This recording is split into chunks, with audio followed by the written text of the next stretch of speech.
साथियों नमस्कार। लाइव आने में समस्या आ रही थी, इसलिए वीडियो के जरिए मैं आज की अपनी बात आप तक पहुंचा रहा हूं। कल आदिवासी ग्राम पंचायतों में काम करने वाले पेशा एक्ट के मोबिलाइजरों के वेतन 4000 से 8000 होने की जानकारी आप तक पहुंची। उसके बाद आप लोगों के अंदर तरह तरह की चर्चाएं शुरू हुई। ये जो सरकार ने कल एक सोशल मीडिया पर एक विज्ञापन के जरिए ये जानकारी जो आप तक पहुंचाई है, यह भी मध्य प्रदेश में एक तरीके का बड़ा धोखा था। क्योंकि ऑल डिपार्टमेंट आउटसोर्स अस्थायी कर्मचारी संयुक्त मोर्चा लगातार न्यूनतम वेतन के मुद्दे को उठाता रहा है और उससे सरकार के अंदर ये चर्चा भी शुरू हुई और उसे भी लगा कि अब ये जो लोग बोलने लगे हैं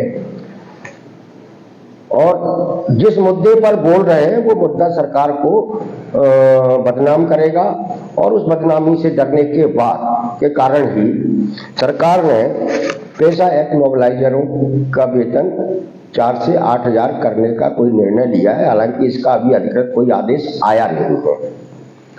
अब ये धोखा कैसे है? धोखा इस तरीके से है कि जिन मोबिलाइजरों की नियुक्ति 3 साल पहले हुई थी, खुद मध्य प्रदेश सरकार ने उनको उस समय 8000 रुपए और जो सरकार का न्यूनतम वेतन है वो देने की बात कही थी और उससे कम पर उनकी नियुक्ति हो ही नहीं सकती थी, क्योंकि ये केंद्र की एक परियोजना है जिसके तहत इन लोगों की नियुक्ति हुई थी जो आदिवासी ग्राम पंचायतों में काम करते हैं, जिनकी संख्या 3-3.5 हजार है मध्य प्रदेश में। और इसलिए सरकार 2-3 साल से लगातार इनके भी वेतन में चोरी करती रही। कितनी शर्मिंदगी की बात है। और उसी तरीके की चोरियां हमारे ग्राम पंचायतों में, स्कूलों, छात्रावासों में जो दूसरे कर्मचारी काम कर रहे हैं, जिनको हम चौकीदार कहते हैं, भ्रष्ट कहते हैं, सफाई कर्मी कहते हैं, घर घर पानी पहुंचाने वाले पंप ऑपरेटर हैं, स्कूलों के अंशकालीन अस्थायी कर्मचारी हैं, इन्हें क्या मिलता है? 2000 से लेकर 4000, 5000 रुपए। ये भी इनके वेतन में इसी तरीके से चोरी हो रही है। 22 सितंबर को हम लोगों ने भोपाल में जो प्रदर्शन किया, उस प्रदर्शन का मुख्य जो मुद्दा था और मुख्य जो बात हम लोगों ने हाईलाइट की मीडिया के जरिए, वो बात यही थी कि ये सरकार जो है नौकरी के नाम पर हमारे लोगों से गुलामी करा रही है, जिन्हें 2 से 5 हजार रुपए वेतन दिया जा रहा है, जो सरकार के खुद के नियमों के कानूनों के खिलाफ है। इसलिए सरकार को हर काम करने वाले को तय न्यूनतम वेतन जो उसके द्वारा तय वो मिलना चाहिए। इस तरीके से हमारी जो संघर्ष है, हमारी जो लड़ाई है, वो एक सही दिशा में, सही मुद्दे पर एक निर्णायक लड़ाई है और जिसे हम लोग जीतेंगे।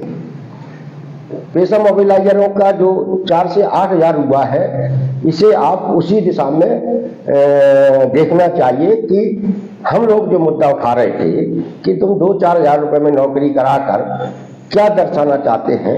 क्या ये गुलामी नहीं है जो आप करवा रहे हैं?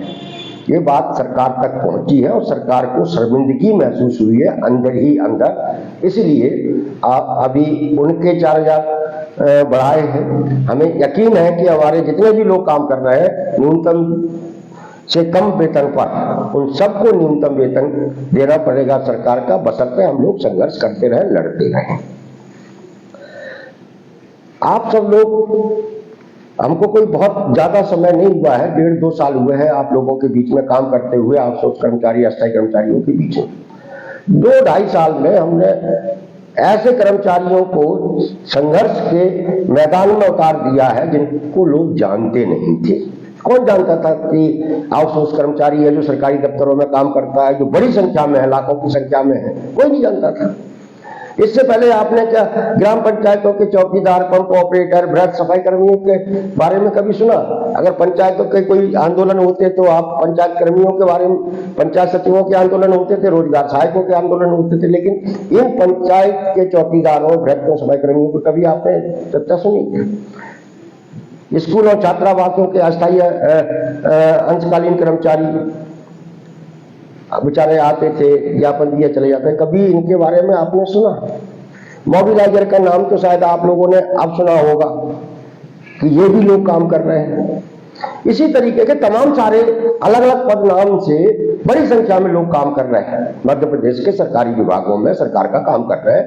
उन सबके साथ सरकार इसी तरीके का व्यवहार कर रही है जैसा मोबिलाइजरों के साथ पिछले 3 साल से करती आ रही थी। 4000 रुपए में नौकरी करा रही थी और अभी भी उन्होंने सिर्फ अपनी नाक बचाने के लिए एक विज्ञापन जारी किया है। अधिकृत कोई जानकारी नहीं आई है, कोई आदेश अभी तक नहीं हुआ है, हालांकि वो आदेश हो जाएगा। तो साथियों, सवाल सिर्फ न्यूनतम वेतन का नहीं है, सवाल ये है कि सरकार हम सब लोगों से, खास करके गरीब, दलित, आदिवासी, ओबीसी और मध्यम वर्गीय परिवारों के लोग, बच्चों से, उनके परिवार के सदस्यों से सरकारी नौकरी हासिल करने का अधिकार हमेशा हमेशा के लिए खत्म करने जा रही है, हमेशा हमेशा के लिए। आपने 2 दिन पहले खबरें पढ़ी होंगी अखबार में कि 348 सामुदायिक स्वास्थ्य केंद्र स्वास्थ्य विभाग के ठेके पे दिए जा रहे हैं, आउटसोर्स पे दिए जा रहे हैं। यानी पिछले 70 साल में मध्य प्रदेश में स्वास्थ्य के क्षेत्र में जितना सरकार ने कुछ बनाया था वो सब ठेकेदारों के हवाले किया जा रहा है। उससे पहले आपने मध्य प्रदेश के 10 जिला अस्पतालों को ठेके पर देने की खबर पड़ी थी। ये स्वास्थ्य विभाग एक ऐसा विभाग है जहां बड़ी संख्या में रोजगार मिलता है और उसमें छोटे मध्यम वर्गीय परिवारों के लोगों को रोजगार मिलता है। बार बॉय का, सफाई कर्मी का, ड्रेसर का, ऐसे छोटे छोटे रोजगार मिलते हैं स्वास्थ्य। अगर वो भी ठेके पे दे दिए जाएंगे तो हमारे सरकारी नौकरी के, हमारे स्थायी नौकरी के रास्ते हमेशा हमेशा के लिए बंद हो जाएंगे। बहुत खतरनाक दिशा में बहुत सरकार जा रही है। हमें इस सरकार को रोकना होगा संघर्षों के जरिए। सिर्फ स्वास्थ्य विभाग ही नहीं, शिक्षा विभाग के साथ भी यही होने वाला है। बड़ी संख्या में 50,000 से ज्यादा स्कूलों को बंद करने की खबरें आपने पढ़ी होंगी। वो स्कूल अगर बंद होंगे तो आपको स्कूल के अंदर मास्टरी की नौकरियां आपके परिवारों के बच्चों को कभी नहीं मिलेंगी। ये ठीक उसी रास्ते पर सरकार जा रही है जिस पर चलने की शुरुआत उसने 2005 में की थी, सार्वजनिक परिवहन विभाग को बंद करके। आपको याद होगा 2005 में रोडवेज को बंद किया गया था, जिसमें हजारों की संख्या में ड्राइवर, कंडक्टर, क्लीनर की नौकरी मिलती थी और उनके हर जिले में कार्यालय होते थे जहां टिकट बांटने वाले से लेके बड़ी संख्या में लोगों को नौकरियां मिलती। लेकिन 2005 में सरकार ने राज्य परिवहन निगम को बंद कर दिया और उसकी जितनी संपत्तियां मध्य प्रदेश में थी, सारे बस स्टैंडों पर बड़े बड़े दुकानें खुल गई, मॉल बन गए और वो ठेकेदारों को, पूंजीपतियों को बेच दिए। रोडवेज को बंद इसलिए किया गया था कि रोडवेज के पास बड़ी संख्या में संपत्ति थी और वो निजी बस संचालकों को फायदा पहुंचाने के लिए रोडवेज को बंद किया गया था।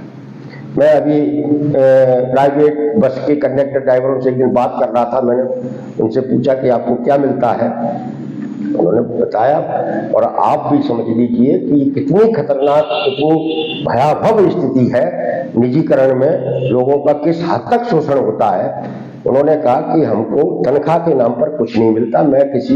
हम किसी भी बस मालिक के कर्मचारी नहीं है, वो हमको बस पकड़ा देते हैं, हमें अपना खर्चा, ड्राइवर का, क्लीनर का खर्चा निकालना होता है और जिसकी बस है उसको कमा कर देना पड़ता है। पेट्रोल डीजल का खर्चा भी हमें ही निकालना पड़ता है।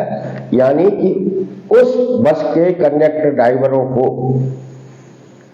सारा कुछ निकालकर बस के मालिक को मुनाफा भी देना पड़ता, बचत भी देनी पड़ती। यानी वहां नौकरी नहीं है। एक्सीडेंट हो जाए, कंडक्टर ड्राइवर मर जाए तो उसकी जिम्मेदारी लेने वाला कोई नहीं है, क्योंकि वो एम्प्लॉय नहीं है। अब आप सोचिए, अगर आज मध्य प्रदेश राज्य परिवहन निगम होता तो उसमें कितने लोग नौकरी कर रहे होते, हजारों की संख्या में। वो कौन होते? वो आप सब लोग होते। रोडवेज को बंद कर दिया, पीडब्ल्यूडी जिसमें बड़ी संख्या में मजदूर काम करता था, पीडब्ल्यूडी बंद कर दिया, सारे निगम मंडल बंद कर दिए। इस तरीके से पूरे सरकारी सेक्टर का अस्तित्व ही मध्य प्रदेश में संकट में है। सिर्फ कुछ अधिकारी बचेंगे जो आपसे जो सिर्फ हुक्म चलाएंगे और थोड़े बहुत लोगों को नौकरियां मिलेंगी जिनसे वो गुलामों की तरह काम कराएंगे। इसलिए ये मध्य प्रदेश में हमारे और आपके सामने गंभीर संकट है। इस संकट से निपटने के लिए जरूरी है कि हम सब लोग एकजुट हों और मध्य प्रदेश में नौकरियों में लागू की गई आउटसोर्स अस्थायी प्रथा को हमेशा हमेशा के लिए समाप्त कराने का संघर्ष विकसित करें और इस हद तक लड़ाई लड़ें कि सरकार सरकारी सेक्टर को बचाने की दिशा में काम करे और हमारी नौकरियों को सुरक्षित करे। साथियों, हम लोग जो लड़ाई लड़ रहे हैं, आप लोगों को इकट्ठा करके संगठित करके जिस दिशा में हम लोग आपको ले जाना चाहते हैं वो सही मायने में देशभक्ति का काम है। अगर सरकारी सेक्टर बचेगा तो निश्चित रूप से हमारे जैसे तमाम सारे जो परिवार हैं आपके, उनके बच्चों को नौकरियां मिलती रहेंगी। साथ ही हमको ये बताते हुए भी बहुत खुशी हो रही है कि हमारे साथ ऑल डिपार्टमेंट आउटसोर्स अस्थायी कर्मचारी संयुक्त मोर्चा के साथ ऐसे जाबांज साथी जुड़ते चले जा रहे हैं जो अब कंपनियों से, अधिकारियों से डर नहीं रहे।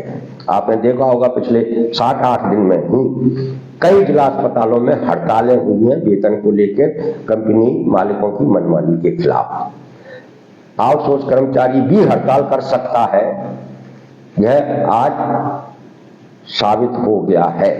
इसलिए साथियों, संगठित हुइए, संघर्ष के रास्ते पर चलिए। हम लोग दीपावली का त्योहार मनाने के बाद पुनः अपनी सक्रियता को बढ़ाएंगे। हम सरकार को बहुत आसानी से और खुले मनमानी करने की छूट नहीं देंगे। हम अपने अधिकारों के लिए बोलते रहेंगे। इसी के साथ आप सब लोगों से नमस्कार।